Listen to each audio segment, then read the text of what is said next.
তুমিও থাকতা না, দুনিয়াও থাকতো না। তুমিও যেমন মৃত্যু হবে, এই কায়নাতেরও মৃত্যু হবে। এই দুনিয়ার প্রত্যেক মানুষের মৃত্যু হলে সেটারে মৌত বলে, আর একদিন গোটা সৃষ্টি জগতের মৃত্যু হবে, সেটারে কিয়ামত বলে। সেটারে কিয়ামত বলে। কেউ থাকবে না, আল্লাহ কথাটা বারবার মনে করাইছে। তোমার যেমন মৃত্যু হবে, সৃষ্টি জগতেরও মৃত্যু হবে। ইজাস সামাউন ফাতারাত ওয়া ইদাল কাওয়াকিবুন তাসারাত। আল্লাহ বলেন ইজাস শামসু কুফিরাত।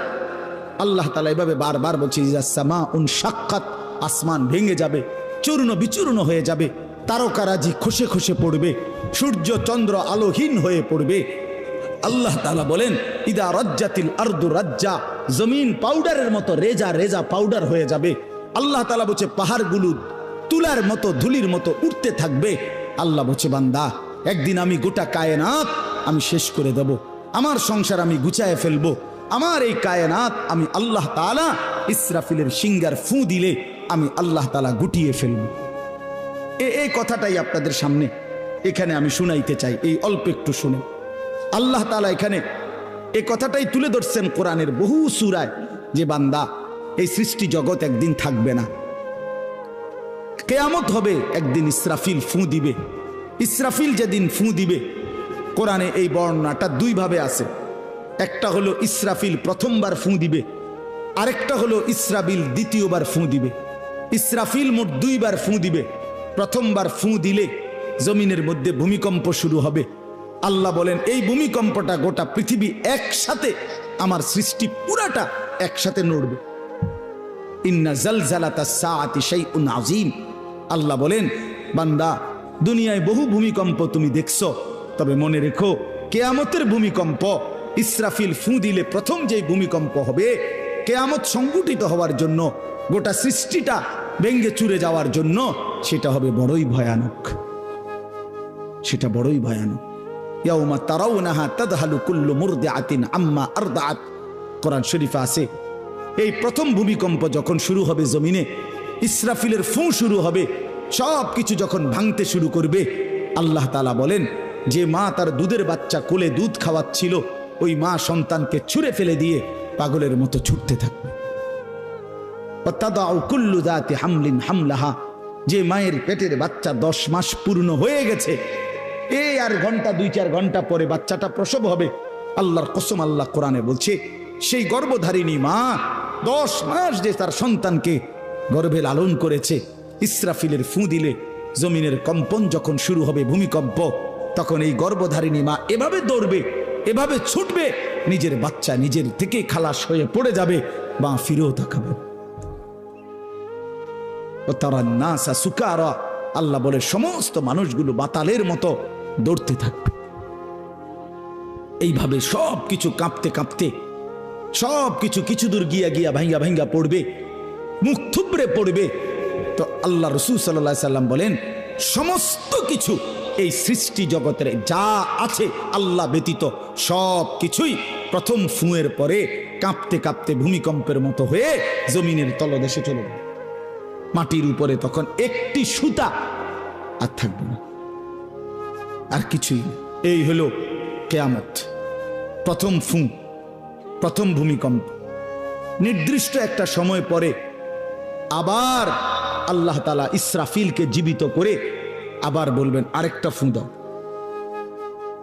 একটি নির্দিষ্ট সময় পরে। সেই সময়টা কতদিন? হাদিসের একটি বর্ণনা থেকে, নবীজির একটা বর্ণনা থেকে মুহাদ্দিসিনে কেরাম বলছে এই দ্বিতীয় ফু আর প্রথম ফুর মাঝখানে, প্রথম ফুতে সব কিছু যখন কবরে চলে যাবে, তখন হতে পারে দ্বিতীয় ফু দিতে দিতে মাঝখানের সময় 40,000 বছর।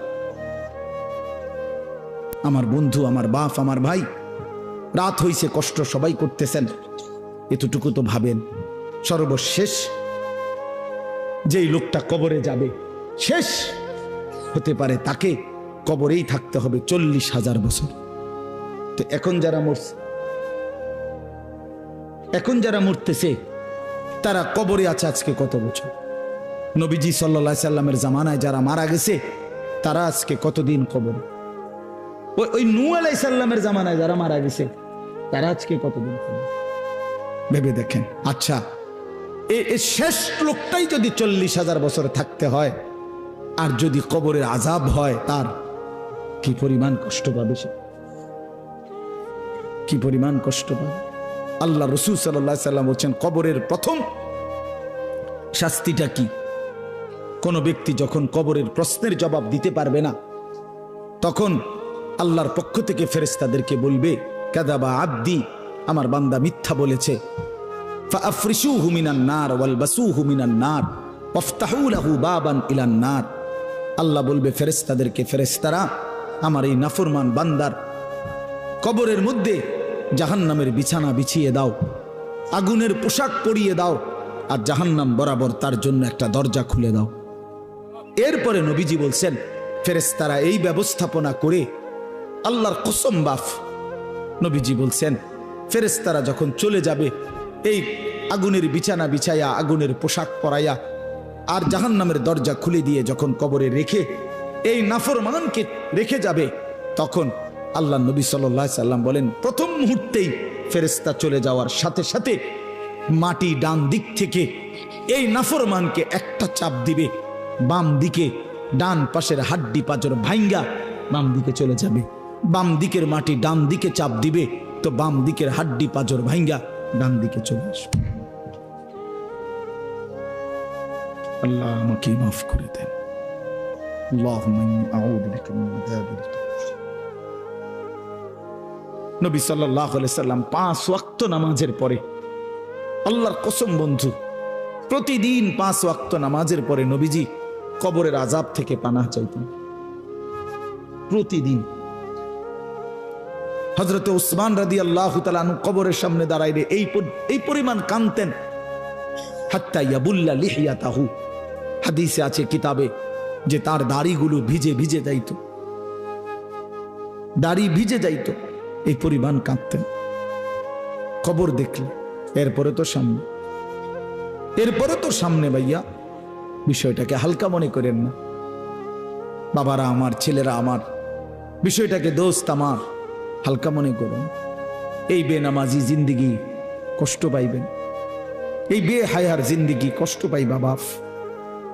আমি বলছিলাম আরেকটা কথা আল্লাহ নবী বলবে, একটা কথা তো আল্লাহ বলছে বান্দা, আমি আর কতবার বললে, কেমনে বললে, আমি এর চাইতে দামি আর কোন কথা নাজিল করলে তুমি আমারে মানতা।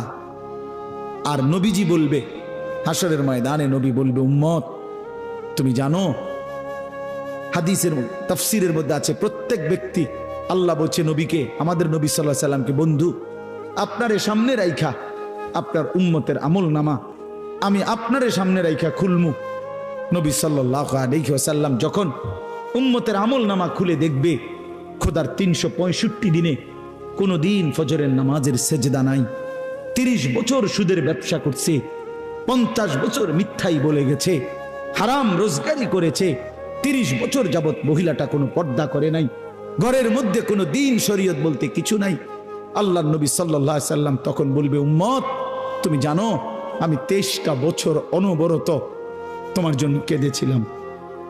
আমি সেই নবী, যে নবী সারা রাত এশার নামাজের পরে দাঁড়াইছি ফজরের আজান পর্যন্ত এক দাঁড়ানোতে চোখের পানি ফেলে উম্মতের জন্য দোয়া করছিলাম। আল্লাহ রসুলের স্ত্রী আম্মা জান আয়েশা বলছেন নবী এই পরিমাণ কাঁদছে, এতটা লম্বা দাঁড়ায় ছিল উম্মতের জন্য, হাত্তা তাওয়াররামাত কাদামাহু, 2টা পাও ফুলে ফুলে গেছে। আল্লাহ নবী বলবেন উম্মত আমি 23 বছর কাঁদছি রে, প্রতিটা রাত কেঁদেছি, দিন কেঁদেছি। আমি এই পরিমাণ, পিঠটা খুলে দেখাবে চাদর সরিয়ে, আমার উম্মত আমার পিঠটা দেখো, তায়েফের পাথরের আঘাতে আমার পিঠ কি পরিমাণ ছিদ্র ছিদ্র হয়ে গেছে। আমি সেই নবী, যে নবী তোদের জন্য পেটে ক্ষুধার কষ্টে পাথর ভাঙছিলাম 2টা। আমি উহুদের ময়দানে দান দান শহীদ করে রক্ত মাখা শরীর নিয়ে বেহুশ হয়ে লম্বা সময় পড়েছিলাম।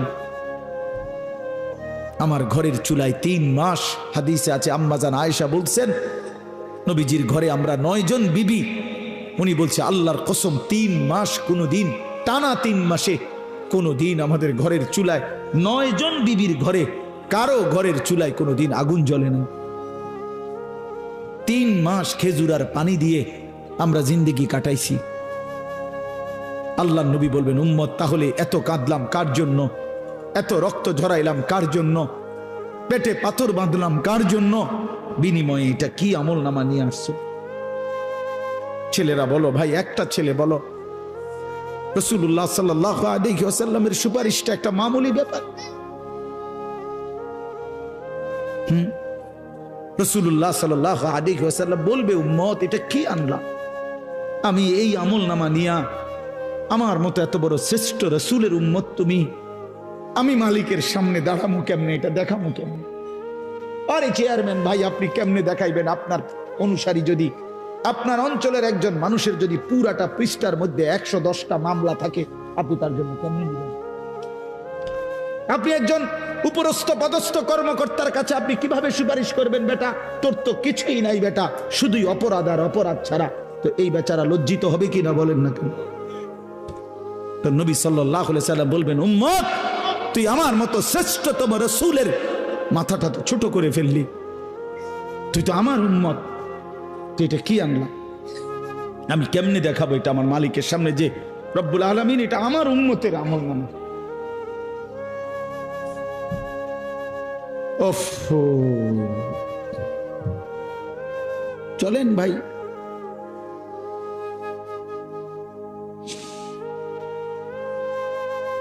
এই জন্য দোস্ত আমার, বন্ধু আমার, আমি দিবানিশি এই চিৎকার চেঁচামেচি করি, এই আহাজারি আমার অনেক দিনের। মুসলমানের সন্তান ফিরবে, নওজওয়ানরা ফিরবে, মুসলমানের যুব সমাজ নামাজ পড়বে, আল্লাহরে চিনবে, এটাই আমার স্বপ্ন, এ আমার দিলের তামান্না। কারো প্রতি আলহামদুলিল্লাহ এখন আর দিলে শত্রুতা রাখি না, কারো বিরোধিতা, কারো প্রতি হিংসা করার কোনো সময়ও নাই, বিশ্বাস করেন, একদম সময় নেই, সময়ই তো না। আমি জুমার নামাজ পড়াইছি ঢাকা মোহাম্মদপুর আদাবর, আমার জুমা, ওইখান থেকে আমি জুমার পরে রওনা দিয়া মাগরিবের পরে রোয়াচালা বয়ান করছি, এশার একটু পরে ওই মুসাগারা বয়ান করছি, এরপরে এখানে এসে বয়ানে বসছি, শুধু অজু করছি,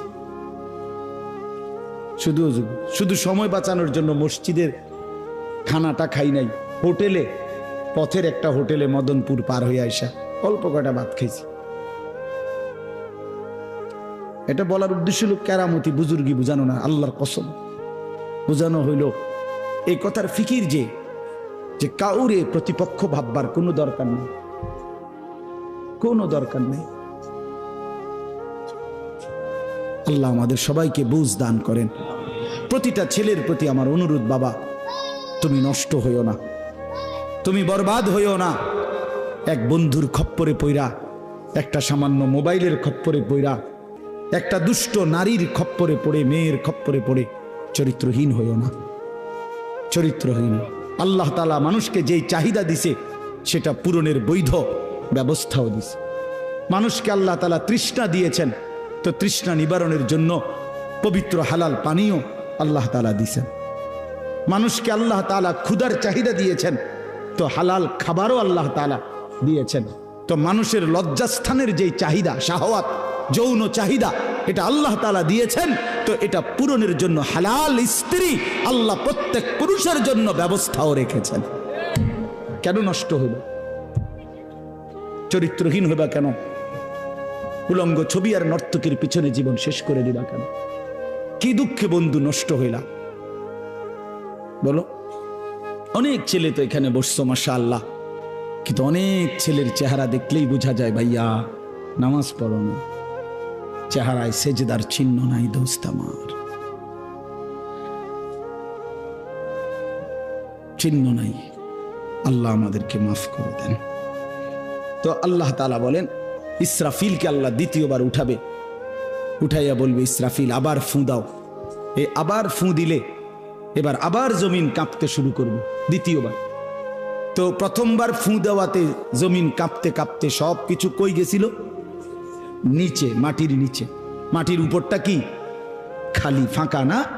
এইবার দ্বিতীয়বার যখন ইসরাফিল ফু দিবে, মাটি কাঁপতে কাঁপতে ভূমিকম্প শুরু হলে এবার জমিনের সমস্ত কিছু ভিতরে যেগুলো ছিল সব কিছু জমিনের উপরে উঠে আসবে একেবারে একটা সুতা সহ। গরু, ছাগল, মানুষ, জিন, স্বর্ণ, রৌপ্য, হীরা, মণি, মুক্তা, জহরত, সব সব সব, শুধু মানুষ না, একেবারে সব কিছু, একেবারে আদম আলাইহিস সালামের জামানা থেকে ইসরাফিলের ফু পর্যন্ত যত কিছু মাটির তলে গেছে সব মাটির উপরে উঠে আসবে। ইদা জুলজিলাতিল আরদু জিলজালাহা, আল্লাহ তাআলা বলেন এই দ্বিতীয়বারের ভূমিকম্প জমিনে যখন হবে, ওয়া আখরাজাতিল আরদু আসকালাহা, জমিন তার তলদেশ থেকে তার ভেতরে যা কিছু বোঝা জমিনের মধ্যে ছিল সব কিছু সে জমিনের উপরে তুলে দিবে। তুলে দিলে তখন তাফসীরের মধ্যে আছে এই যে স্বর্ণ, রৌপ্য, মণি, মুক্তা, টাকা পয়সা, হীরা, জহরত, অর্থ সম্পদ, এগুলোর স্তূপ থাকবে। আশ্চর্য কথা শোনেন, সরাসরি হাদিসে আছে, নবীজি বলছেন এই স্বর্ণ, রৌপ্য, মণি, মুক্তাগুলো তখন আল্লাহর কুদরতে কথা বলবে। এইগুলা, এই অর্থ সম্পদগুলা, মানুষের যে অর্থ সম্পদ, এগুলো কথা বলবে। কি কথা বলবে? চোরের ডাক দিবে, আইনা সারিক, এই চোর, এদিকে বাটফার, এদিকে, এই সম্পদের জন্য চুরি করেছিলি, আজ যা দরকার নেই। আইয়ুহাল কাতি, এই ডাকাত, এদিকে, এখান থেকে নে, এই সম্পদের জন্য ডাকাতি করছি, নে এখন নে। সরাসরি হাদিস আছে, রাসূলুল্লাহ সাল্লাল্লাহু আলাইহি ওয়াসাল্লাম বলছে এই অর্থ সম্পদ ডাক দিয়া বলবে, হে আত্মীয়তার সম্পর্ক ছিন্নকারী বেঈমান, এদিকে, এই সম্পত্তির জন্য আপন ভাইকে বঞ্চিত করছিলি, আপন চাচাকে বঞ্চিত করছিলি, আপন ভাতিজারে বঞ্চিত করছিলি, এর জন্যই আত্মীয়তার সম্পর্ক ছিন্ন করেছিলি, এখন নে, যা লাগবে নে, হারাম কর এখন নে, সুদখোর কত টাকা দরকার তোর এখন নে। আল্লাহর কসম, মানুষ পাগল হয়ে যাবে, অবাক হয়ে যাবে। আর এটা কি? এই এরপরের আয়াত, ওয়াকালাল ইনসানু মা লাহা, লোকেরা বলবে এটা কি হলো, আরে এটা কি কারবার, এগুলো কথা কয় কেমনে, এগুলো কয় কি, এগুলা মানুষ সব অবাক হয়ে যাবে, বলবে একে অপরে মা লাহা, জমিনের কি হলো, এগুলোর কি হলো, এগুলো কথা বলছে কেন, এগুলো কি বলতেছে এগুলো? অর্থাৎ কেউ তো কিছুই নিবে না, নিবে কিছু, কথা বলেন না কেন কারো কোনো।